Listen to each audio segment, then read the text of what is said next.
Universidad Autónoma de Sinaloa, Facultad de Medicina. Fisiología básica, Dr. Luis Alberto González García. Grupo 310, presentando el tema Fisiología de la audición. ¿Cómo percibimos los sonidos?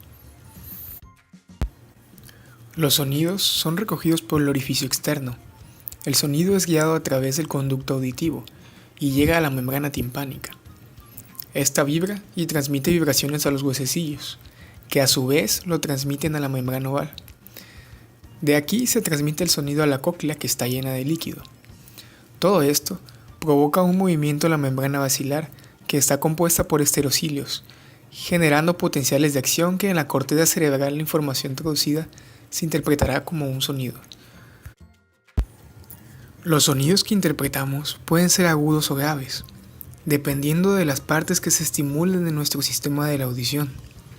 Percibimos una gran variedad de tonalidades, debido a las combinaciones de la frecuencia y la longitud de onda, como por ejemplo la música, el habla, todo lo que escuchamos en la vida cotidiana.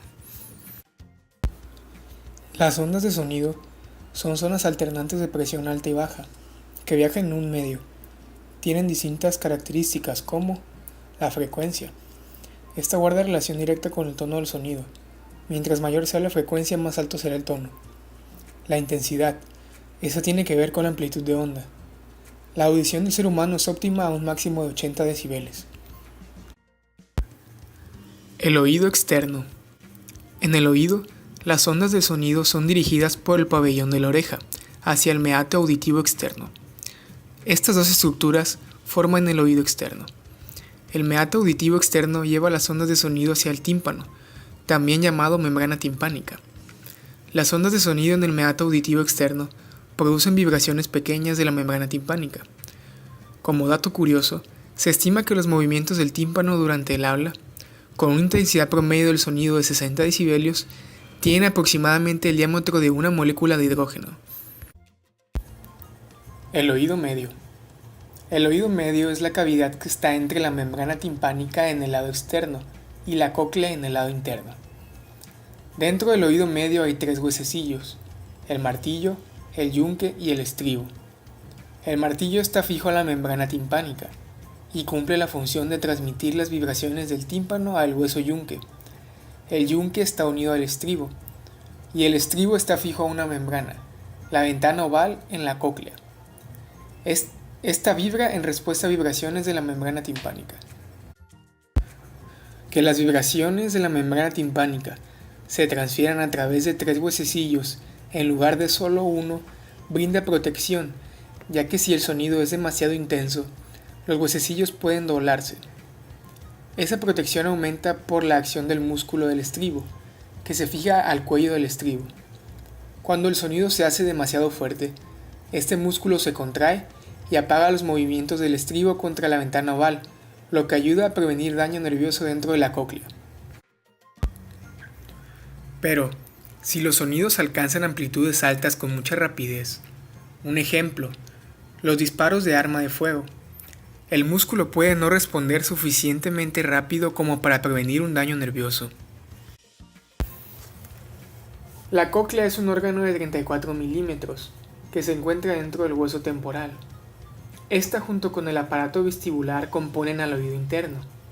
La cóclea tiene tres porciones: la porción basal, media y apical o vértice de la cóclea. La cóclea está compuesta por una porción ósea y una membranosa. La cóclea da 3 vueltas alrededor de su propio eje vertical y tiene la forma de un caracol. La cóclea se compone de 3 conductos: la escala vestibular, la escala timpánica y el conducto coclear. El helicotrema es el vértice o punto donde se termina la escala vestibular e inicia la escala timpánica. El conducto coclear pertenece al laberinto membranoso. Este contiene endolinfa, mientras que la porción ósea de la cóclea contiene perilinfa. La perilinfa se encuentra entre la membrana vestibular y la escala vestibular, al igual que entre la membrana basilar y la escala timpánica. Las vibraciones que llegan al estribo llegan a la ventana oval como ondas de presión que se manifiestan en la perilinfa. Estas ondas viajan por toda la escala vestibular pasa el helicotrema y sigue por la escala timpánica, hasta llegar a la ventana redonda, que tiene comunicación con el oído medio. La perilinfa no se puede comprimir, por lo tanto ocupa tener una compensación de salida en la ventana redonda, debido a la entrada de vibraciones en la ventana oval. En el conducto coclear se encuentra el órgano de Corti, el cual se va a encargar de la transducción de los cambios de presión a una señal eléctrica. Cuando la frecuencia es muy baja, viaja por toda la cóclea hasta llegar a la ventana redonda. Cuando la frecuencia es lo suficientemente alta, las ondas de presión atraviesan la membrana vestibular y la membrana basilar, provocando desplazamientos en las membranas. Los movimientos producidos en la membrana basilar son los importantes, ya que en esa membrana se discriminan las frecuencias que sirven para la audición, dependiendo de la frecuencia de ondas. Entre más alta sea la frecuencia, más corta es la distancia en la que las ondas atraviesan las membranas. La frecuencia de vibraciones máxima son las más cercanas al estribo. Las células pilosas se encuentran en la membrana basilar. Sus pelos se llaman estereocilios, microvellosidades grandes especializadas que se encuentran en los folículos y se proyectan hacia la endolinfa del conducto coclear. En el fascículo aumentan de tamaño hacia un lado. Cuando los estereocilios se flexionan en dirección al miembro más alto, los canales de potasio se abren en la membrana, debido a la concentración alta de potasio en la endolinfa. Las células pilosas quedan despolarizadas. Existen categorías de células pilosas. Las internas, 3500 por cóclea, forman una hilera en la membrana basilar, cada una inervada por 10 a 20 neuronas sensoriales del octavo par craneal. Transmiten información de sonido al encéfalo. Las externas, que son aproximadamente 11.000 células, dispersas en múltiples hileras, 3.000 en la vuelta basilar, 4.000 en la vuelta media y 5.000 en la vuelta apical, aproximadamente. Están inervadas por axones motores, que causan que se acorten cuando se despolarizan y que se alarguen cuando se encuentran hiperpolarizadas. Esos movimientos ayudan a la función sensorial de las células pilosas. Los estereocilios de las células pilosas están envueltos en una membrana tectorial, gelatinosa, que cuelga por encima de las células pilosas dentro del conducto coclear.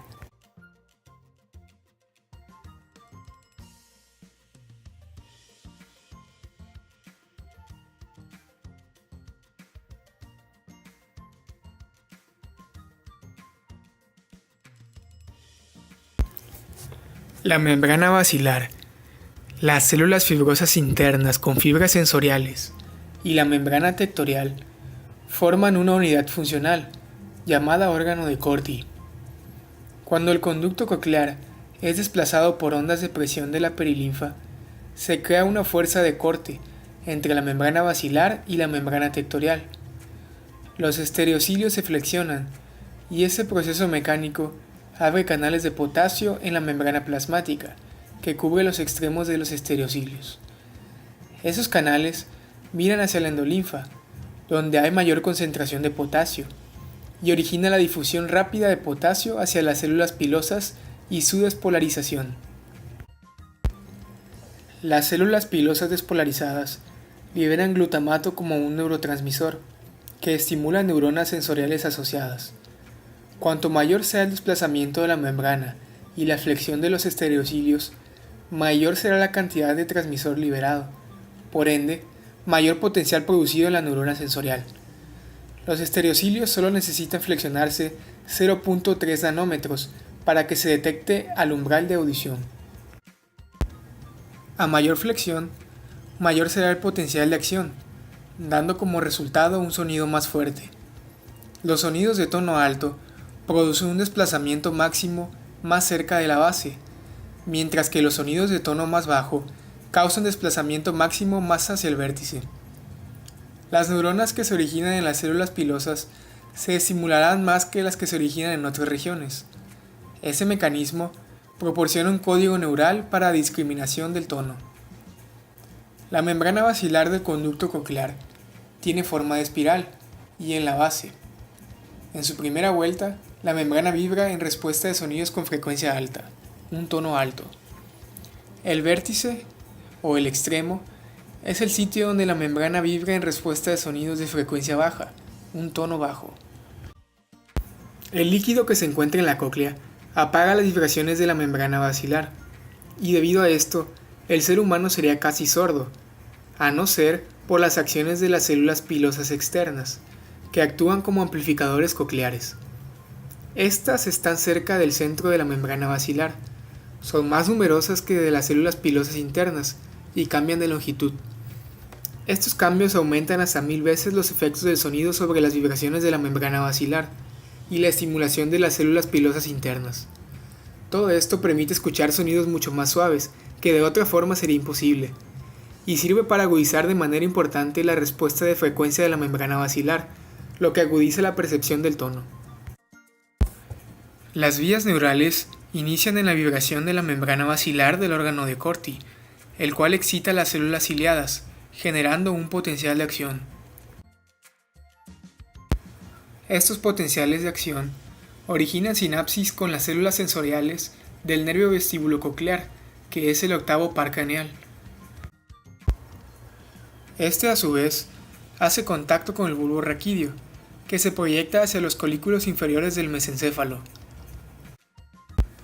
De aquí se envía la información hacia el tálamo, y a partir de aquí se mandan acciones hacia la corteza auditiva del lóbulo temporal. Las alteraciones de la audición. Hay dos categorías principales de sordera: la sordera de conducción y la sordera neurosensorial o perceptiva. En la sordera de conducción, consiste en que la transmisión de ondas de sonido a través del oído externo y medio para llegar a la ventana oval está alterada. Este tipo de sordera se da por problemas de la capacidad de las ondas de sonido para moverse por el meato auditivo externo y por ende producir vibraciones de la membrana timpánica. Pero, ¿por qué sucede esto? Simplemente porque en nuestros oídos se acumula cerumen, o cera, como normalmente le decimos, pero también por el daño al oído medio, que se puede producir por tener otitis media u otosclerosis. Si desconoces estos términos, te explico brevemente que la otitis media puede darse después de reacciones alérgicas o una enfermedad respiratoria. Entonces, hay una inflación y como consecuencia se acumula mucho líquido dentro del oído medio. Incluso puede que a raíz de esto también pueda dañarse el tímpano por el crecimiento excesivo de tejido epitelial. En cambio, en la otosclerosis, como hay hueso esponjoso normal que crece en el oído medio, ese crecimiento impide que los huesos del oído vibren en respuesta a las ondas sonoras. Entonces, esas tres causas, acumulación de cerumen, otitis media y otosclerosis, pueden obstaculizar la transmisión de ondas de sonido desde el aire hacia la cóclea. Pero también mencioné otro tipo de sordera, la sordera neurosensorial, o también llamada perceptiva. En esta, la transmisión de impulsos nerviosos en cualquier sitio, desde la cóclea hasta la corteza auditiva, está alterada. Esta se puede dar si te expones a sonidos muy fuertes, como disparos, conciertos de música, o apuesto a que alguna vez te has puesto delante de una bocina de sonido en alguna fiesta. Si es así, procura no hacerlo más, ya que dañas a las células pilosas, y estas no se regeneran una vez que se destruyen. Por lo menos, nosotros los humanos no tenemos la capacidad de hacerlo. Y entonces se va a alterar la capacidad para oír algunos tonos más que otros. Esto está relacionado con el deterioro de la audición por la edad, en eso de los 20 años, cuando vas perdiendo la capacidad de oír frecuencias más altas. Todo esto afecta más a los hombres que a las mujeres, se desconoce la causa. Es algo alarmante, porque la capacidad de oír disminuye la capacidad para hablar, precisamente por la pérdida de audición en frecuencias altas. Actualmente se puede medir con una técnica llamada audiometría, que determina la intensidad umbral de diferentes tonos. Claro que también existen dispositivos para ayudar a las personas que tienen alguno de estos tipos de sordera. Por ejemplo, el uso de auxiliares auditivos. Estos son muy útiles porque amplifican los sonidos y los conducen del hueso hacia el oído interno. O si la persona tiene sordera neurosensorial, anteriormente mencionada, puede optar por usar implantes cocleares, que consta de electrodos que se ponen dentro de la cóclea, un micrófono, un procesador y transmisor externo. A pesar de que en ese tipo de sordera, las células pilosas y dendritas sensoriales se han degenerado, estos dispositivos pueden ayudar porque esas dendritas que quedaron vivas pueden ser estimuladas por los mismos electrodos implantados dentro de la cóclea y estimular eléctricamente algunas neuronas del ganglio espiral, y que pasa después potenciales de acción y transmisiones de información de frecuencias de los sonidos hasta las cortezas cerebrales. ¿Alguna vez nos ha pasado que cuando viajamos en avión se nos tapan los oídos? Lo que puede provocar efectos secundarios, como mareo y problemas para escuchar. Esto se debe a que entre más alto menos presión hay, y como al despegar ascendemos muy rápido, a miles de metros sobre el suelo, esto provoca un efecto físico en nuestros oídos. La trompa de Eustaquio, que es la que se conecta al oído medio con la zona externa, puede bloquearse provocando esos desagradables síntomas. Estos pueden pasarse rápido en muchas personas, pero en otras pueden durar horas, incluso hasta días. Para los bebés esto es más frecuente, ya que sus oídos son más sensibles.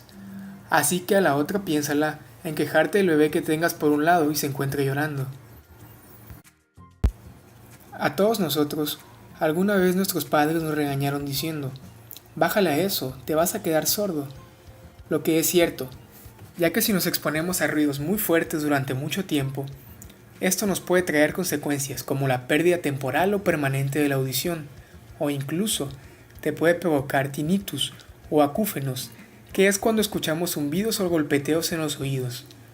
Es por eso que personas que trabajan en la construcción o en fábricas utilizan tapones para proteger sus oídos del ruido de la maquinaria. Es muy importante tener los cuidados adecuados para mantener una buena audición durante la mayor parte de tu vida. Un sentido que, como todos los demás, es de suma importancia para llevar una vida agradable. Las recomendaciones sobre el cuidado de la salud auditiva las podemos encontrar en todos lados. No hay que hacer caso omiso de ellas. Sin más de nuestra parte, les agradecemos su atención. Muchísimas gracias.